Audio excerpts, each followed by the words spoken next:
വയനാട് ഉരുൾപൊട്ടൽ ദുരന്തത്തിൽ ഇതുവരെ 231 മൃതദേഹങ്ങളും 206 ശരീരഭാഗങ്ങളുമാണ് കണ്ടെത്തിയത്. മേപ്പാടിയിൽ നിന്ന് 151 മൃതദേഹങ്ങൾ, നിലമ്പൂരിൽ നിന്ന് 80 മൃതദേഹങ്ങളാണ് കണ്ടെത്തിയത്. 39 ശരീരഭാഗങ്ങളാണ് മേപ്പാടിയിൽ നിന്ന്. നിലമ്പൂരിൽ നിന്ന് 172 ശരീരഭാഗങ്ങളാണ് കണ്ടെത്തിയത്. ഇതേവരെ ലഭിച്ച എല്ലാ ശരീരഭാഗങ്ങളുടെയും മൃതദേഹങ്ങളുടെയും പോസ്റ്റ്മോർട്ടം നടത്തിയിട്ടുണ്ട്. തിരിച്ചറിഞ്ഞ 178 മൃതദേഹങ്ങളും 2 ശരീരഭാഗങ്ങളും ബന്ധുക്കൾക്ക് കൈമാറിയിട്ടുമുണ്ട്. തിരിച്ചറിയാത്ത 52 മൃതദേഹങ്ങളും 194 ശരീരഭാഗങ്ങളും വയനാട് ദുരന്തത്തിൻ്റെ പശ്ചാത്തലത്തിൽ സർക്കാർ പുറത്തിറക്കിയ പ്രത്യേക മാർഗനിർദ്ദേശപ്രകാരം വിവിധ മതവിഭാഗങ്ങളുടെ പ്രാർത്ഥനയോടെ സംസ്കരിച്ചു.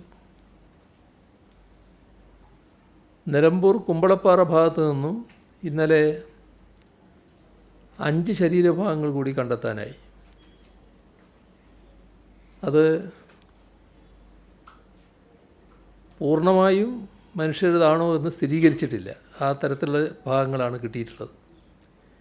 ഇത് ഫോറൻസിക് പരിശോധനയ്ക്ക് വിധേയമാക്കും.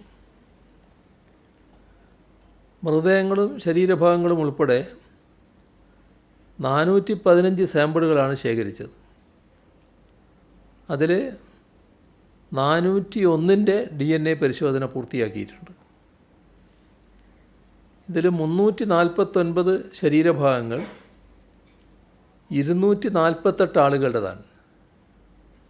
ശരീരഭാഗങ്ങൾ 349 ഉണ്ടെങ്കിലും അത് അവരുടെ പരിശോധനയിൽ അവസാനം കണ്ടെത്തിയിട്ടുള്ളത് 248 ആളുകളുടേതാണ് ആ ശരീരഭാഗങ്ങളെന്നാണ്. 121 പുരുഷന്മാരാണ്, 127 സ്ത്രീകളാണ്. ഇത്രയെല്ലാം തിരിച്ചറിഞ്ഞു കഴിഞ്ഞിട്ടുണ്ട്. 52 ശരീരഭാഗങ്ങൾ പൂർണ്ണമായും അഴുകിയ നിലയിലായിപ്പോയിട്ടുണ്ട്.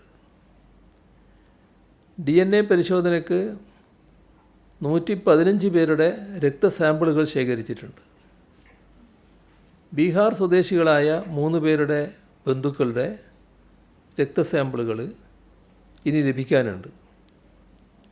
DNA പരിശോധനയുടെ അടിസ്ഥാനത്തിൽ 118 പേരെയാണ് ഇനി കണ്ടെത്താനുള്ളവരുടെ അതിൽ 118 പേരായി മാറിയിട്ടുണ്ട്. ചൂരൽമല പാലത്തിന് താഴ്ഭാഗത്തായി വനത്തിലൂടെ ഒഴുകുന്ന പുഴയുടെ തീരങ്ങൾ കേന്ദ്രീകരിച്ചും നിലമ്പൂർ, വയനാട് മേഖലകളിലും തെരച്ചിൽ ഊർജിതമാണ്. 7 മേഖലകളിലായി തിരിച്ച് NDRF, fire force, civil defence, police, വനം വകുപ്പ്, സേനാ വിഭാഗങ്ങൾ, സന്നദ്ധ പ്രവർത്തകർ എല്ലാം തെരച്ചിലിൽ പങ്കെടുക്കുന്നുണ്ട്. ജനകീയ തെരച്ചിലിൽ ഒറ്റ ദിവസം തന്നെ 2000-ഓളം പേർ പങ്കെടുത്തിരുന്നു. പരിശോധന ഇന്നും തുടരുന്നുണ്ട്. വെള്ളിയാഴ്ച വരെ ചാലിയാറിൽ തെരച്ചിൽ നടത്തും.